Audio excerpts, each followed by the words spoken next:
Good evening, ladies and gentlemen. My name is G. Cole, and welcome to Homegrown, where I get to share with you some good music while talking to some great people.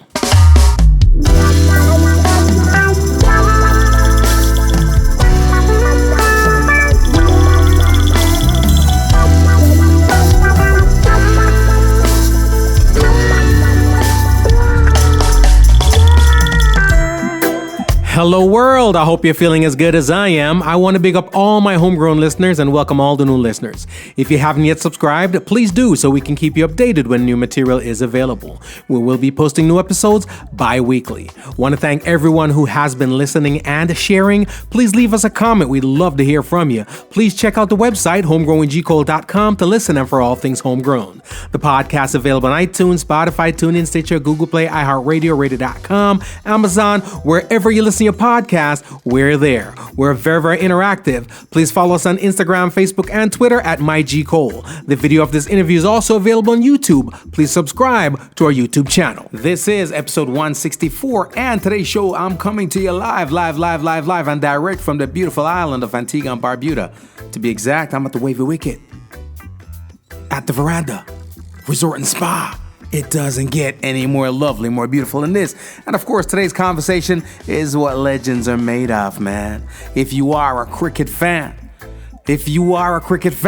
call your uncle, call your dad, call everybody that loves cricket, because today I'm talking to a legend, West Indies cricket legend. I'm talking about one Mr. Curtly Ambrose. All right, today's episode comes to you courtesy of Elite Island Resorts. Check them out at eliteislandresorts.com. Ladies and gentlemen, episode 164, and my guest, Mr. Curtly Ambrose.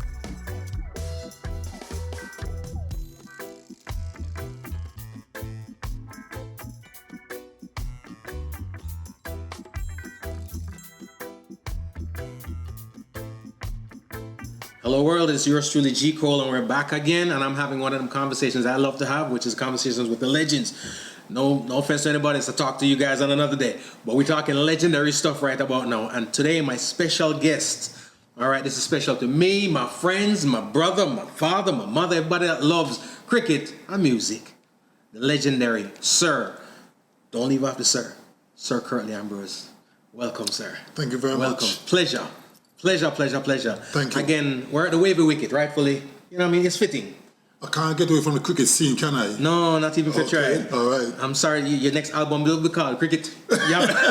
Okay. Just keep it in line. All right. I am from Jamaica, right? Mm-hmm. And you are as revered there as I'm sure you are everywhere. Mm-hmm. When it comes to cricket, there's the West Indies. Yeah.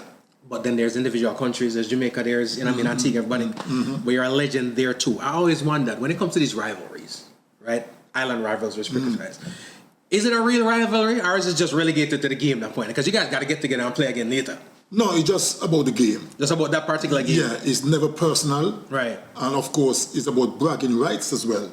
Because when they play for your island, for instance, I'm from Antigua, so I play for the Leeward Islands, and I'm playing against Jamaica.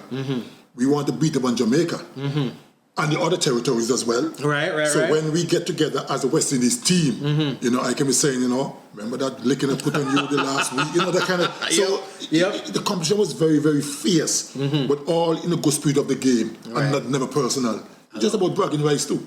I got you. I asked that primarily very recently. Lionel Messi.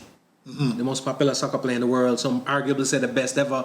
I don't know about all that, but I don't know about that. I don't know. I'm going, but I digress. Right? Yes. Yeah, so he was there, and it was a club game. So it wasn't country versus country. Club game, and the Messi fans were out in droves. When he touched the ball, they went up. Right? When he scored, they were there.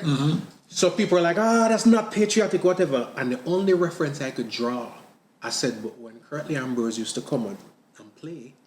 Under that cheer for Curtly though, even though you're rooting for Jamaica, right? But when he taking wickets out, you're mad. But that's the legend right there, right? So when we talk about that patriotism, I always tell them, so bring it back home, reality and that thing. I will say this, however, if I was the Prime Minister of England, you'd never be allowed back in that country.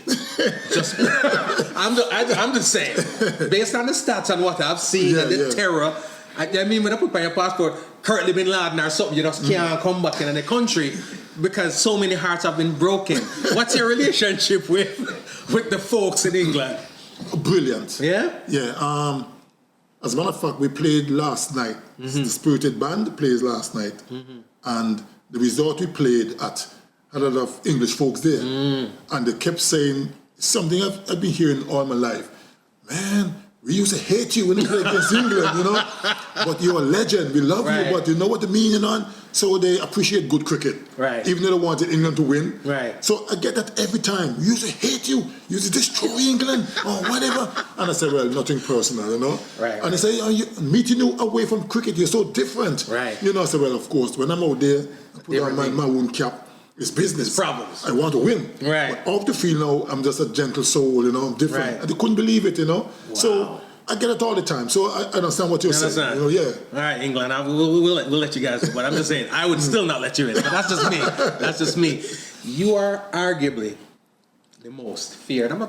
There's stats and analytics, right? But I'm talking about fear. That's somebody who's plays sports. You prep for people differently, right? There's a whole team, but I'm only concerned about him.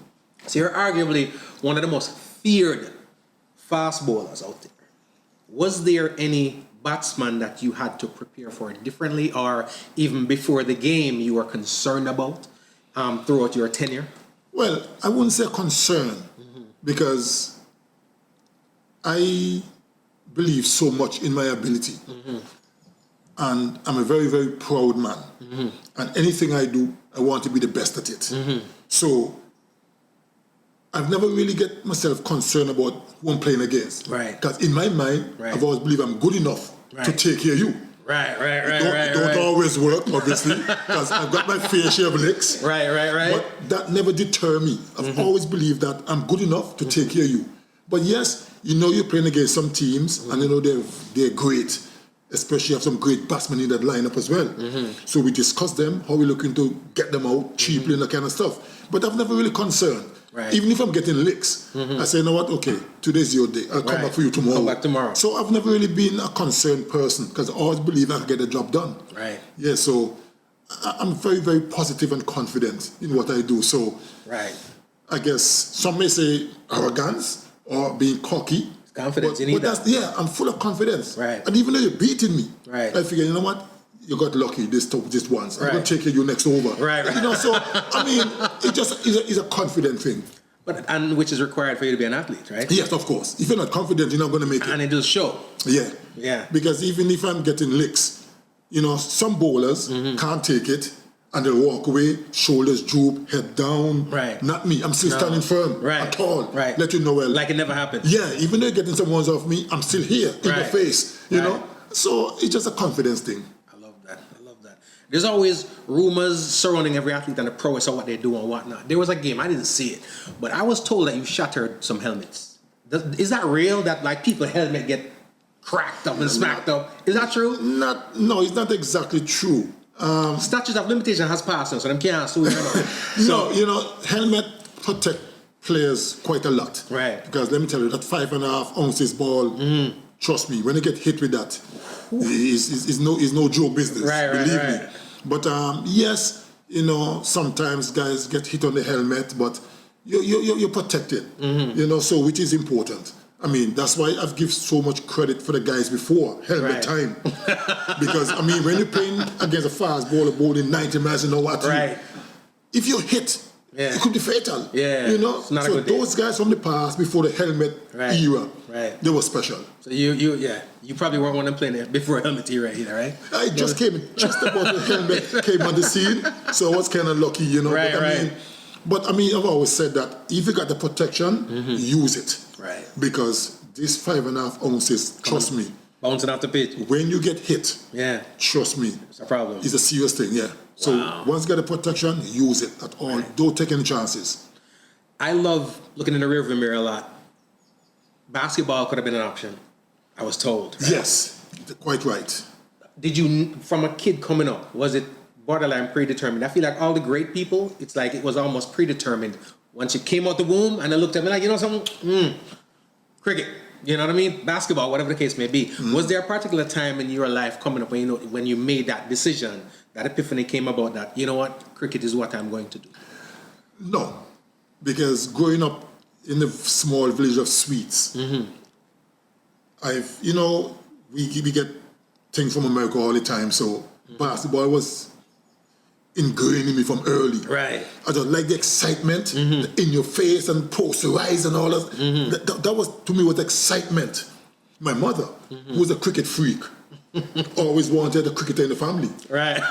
Right? So my older brother used to play for Sweets before he migrated to New Jersey to join our father. Right. And I was next in line. So she kept telling me, you have to play cricket, and she could call all the great names from the past. And I was like... How old were you at this point? Teenager. Teenage years? Yeah. Okay. Yeah, because my brother migrated soon after, so it was teenage years. So you weren't playing cricket from infancy all the way up? No, not really. No? Okay. No. I mean, you fool around in the open field like everybody else. For me, it was fooling around. Right. Just to be a part of what's happening. Right. But for me, it was basketball and football. Football as in soccer, because sometimes in football, people talk about American football and all that. So, so those were two passions. Still is.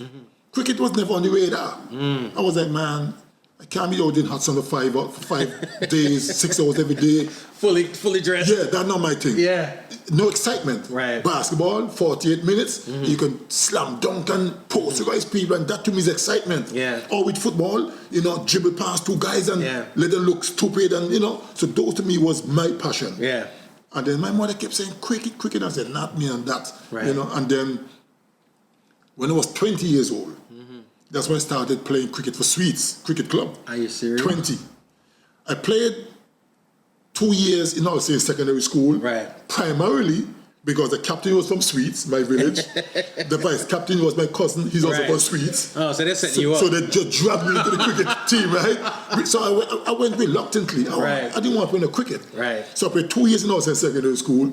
I was okay-ish, But still for me, basketball and football. And when I was 20, I started playing for Sweets in 1984.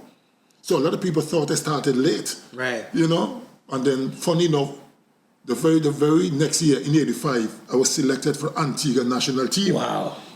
And then 3 years later, in 1988, I was on the West Indies team. Wow. So within 4 years of never wanting to play cricket, Yeah. I suddenly found myself an international cricketer. Right. And as I said, the rest is history. So I guess my mother had all this cricket talent. Right. And so I didn't disappoint. Listen, it amazes me because, again, another great, Shaq, he didn't start playing from he was a kid. Yeah. He started in his teens too.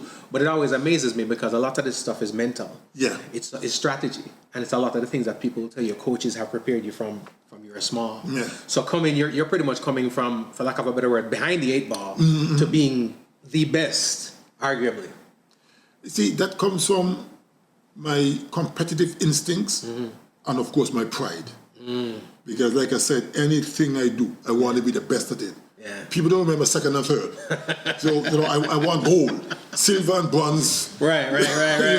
But so there was a lot of people talk about my bowling skills and stuff, which I honed over the years. But I think my driving force was my pride. I refused to be second. I refused to lose. So that was it really. I love that. Ladies and gentlemen, if you're just joining us, talking to the legend, Sir Curtly Ambrose. I've seen documentaries, interviews with the legends like Mike Tyson and other people who did contact sports, right? And some even basketball players. Yeah. And what they said pretty much was a lot of those losses that the opponent, incurred were created before they stepped in the ring. So those people lost before they stepped in the ring. Yeah. Mentally they were afraid or whatever the case may be. We're talking about West Indies now. We're talking about the likes of yourself and a Courtney Walsh. I don't get me wrong, maybe I'm biased too. Yeah. Right? Well, short the names out there. You know what I mean? The War brothers, they dope, right? And then you do have other people from all around. Do you or have you ever thought of, even back then in the midst of everything, that a lot of these people were psyched out and intimidated and almost lost before you went out there? Yes. Because we turn up to a venue, warming up and stuff. The other team warming up as well. And you could sense that they know they're going to lose. There's blood in the water. Because sometimes they're warming up and they're supposed to be doing their warm-up as well. And half of them may be looking at us warming up, just maybe admiring us. Right. Or maybe that fear factor, how are we going to beat them today, that kind of thing. So it happens. But having said that though, right. We still had to play well. Right. Because they weren't going to give it to you. They won't give it to us. That's correct. And we're the ones who are more under pressure because everyone expects us to win. Right. So if we don't play well, we will lose. And of course, as West Indians, that's not a good thing to take. So even though teams are a little bit in awe and always figured, how are we going to beat them? We still have to play well to win. Right. Because they wasn't going to give us like that. Yeah. You're a left-handed bowler? No, I bat left-handed and bowl right. And bowl right. Yes. Now, is that normal? Or does that come from the fact also that you weren't necessarily coached a certain way from a young child? But is that normal for a person to bat on one hand and bowl on the other? Yes. It's very normal, yeah. Okay. It's not something that you can decide to practice. You either bowl right or you bowl left, or you bat left or you bat right. It's not something you get them and say, you know what, I want to bat left or bat right and work at it. It doesn't work like that. It's just something that's embedded in you from ever since. So some guys do that, like me. I bat left-handed, bowl right-handed. Some guys do that too. Some guys bowl left-handed, bat right-handed. So it's a little bit rare, but there are the few guys around who does that, yeah. The fundamentals of it amazes me because I'm right-handed. Right. I'm right everything, right? So if my right hand, right foot, right everything, I am damn near handicapped with the left foot. I couldn't kick, couldn't score. I can control a ball, but can't pass, right? And the same thing with my left hand. So that's why it always amazes me. I expect you, if you're bowling on the right hand, I expect you to have a bat on the right hand too. But that's why I'm like, is there a fundamental, you know what I mean? Just a little bit unique. That's the word I use, unique. I dig that. Yeah. I dig that. Talk to me about, you played in the era of the legends. Yeah. Right? But we're talking about the greats. I can say, again, at my age, my parents will tell me about the greats that preceded my visuals, right? And then after that also, then I might not have been dialed in as much, right? Playing in an era where there was, Courtney Walsh, you guys are the dynamic duo going. Was there a iron, because your styles are totally different also. Very different, yes. Is there an iron sharp iron like, yo, man, if I come out do Courtney today? No. If I come out do. Nope. No? Never. And that is probably why we were so successful as a pair. Because I've heard bowlers from other teams who pair up together talk about the rivalry between them. Between the two bowlers. If you get 5, I want to get 5 too. Right. Try to outdo each other. Right. With Courtney Walsh and I, that was never the case. And that is probably why we were so successful. Because if on a particular day, Courtney is taking wickets, I quickly tell myself, okay, it's his day. Right. Let me make sure keep the pressure from the other end. Give nothing away. Right. And let him do his stuff. Right. And if I'm taking wickets, he'll do the very same. Right. Jamaican, big man. Right. And you were there, this, So he just hold the other end. Right. So that's how we complemented each other so well. We never tried to outdo each other. And we're always happy with each other's success. Yeah, so we never now. We all do what's required for the team. Right. And never try to outdo each other. Nice. So we were good. I love that duo was amazing, to the point where I tell people, track and field, right? I tell many people, you're not track fans, you're a Usain Bolt fan. Right. And I used to say that with cricket too. I'm like, you're not a cricket fan, you're a Curtly Walsh fan, right? Curtly Ambrose and a Courtney Walsh fan. Yeah. And to me, the reason why I have to subscribe to that pretty much is when you guys stop playing, I could count the amount of cricket matches that I watched. Well, it's not a good thing, but we dial out after. I hear that a lot, believe me. Everywhere I travel, whether in Antigua or going to region or internationally, a lot of people say, man, since you Courtney Walsh left, you're the last 2 legends of the game. You don't watch it that much. And I said, but no, you can't do that. So you got to support the team. I know it's hard because we're not doing so well. Right. But you got to keep the faith. Keep supporting the team. Because the talent is still there. But I know what you mean. I get that every single day. People telling me, man, go back and play. Right. You look like you can still play. And my response to that is, I only look that way,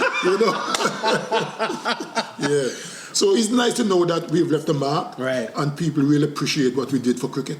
But it's how you did it too, because again, cricket is a gentleman's sport, they say, right? I'm not so sure about gentlemen, Well, I wouldn't call you that because you're Terra, you know what I mean? They just said it. I think it's just because of the white.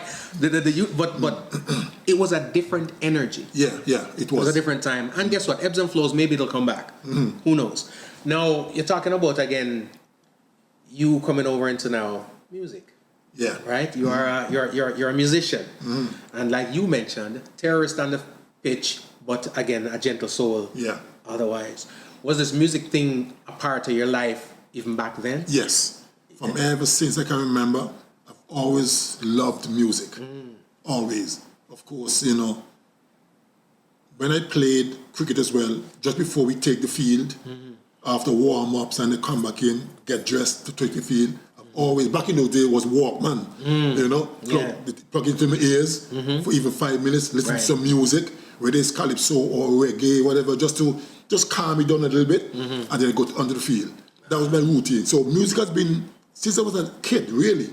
You know, I remember as a young boy growing up in Sweets, I used to get like milk tins and stuff, put a nail into it in a piece of board, stick it into the ground, play drums and all kind of things. So music was in me from ever since. And when I, just before I stopped playing cricket, I said to myself, I want to play music in a band.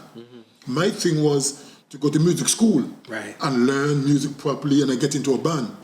However, Bankers, you know, and Richie Richardson had a discussion and they came to me and said, listen, because Jordan Barbuda was in existence. And what happened, a couple of years before that, Richie and I made an appearance with Jordan Barbuda at one of the gigs. Richie playing the guitar, I playing the bass. And we played 2 songs. And everybody was like, what? Richie and I became playing music, blah, blah, blah. And we went on a tour somewhere. And when we came back, unfortunately, Jordan Barbuda split. As we say in Antigua, they mash up. You know? So Bankers came to Richie and said, listen, I want you and Ambi in the band to rejoin, you know, Jordan Barbuda and get it up. And I said, well, I can't do that. Playing 2 songs on the stage, that was easy. To play for 2 hours, that's a different story altogether. So I can't do it. I want to go to music school. And Banker said, no, you know, we practice a lot and blah, blah, blah, blah. And I said, you know what? And I thrive on competition. You know, when something seems impossible, that's when you get the best out of me. So I said, you know what? New challenge, you know, so I'll take it up. So that's how I joined Jordan Barbuda first. And then I went away to the States to join my other siblings in New Jersey, and I went to a music shop and buy some music books and DVDs and stuff, and to try to educate myself as I go along. So that's how we started. You know, and I just love music, and I've always been fascinated with the bass guitar. I think it's a fabulous instrument, and I've always said that no band can survive without a bassist. Backbone. That's the backbone, yes. You know, drum and bass. You know, so I've always been fascinated especially with reggae. Yes, exactly. You know, so that's how it all started, and I just love music.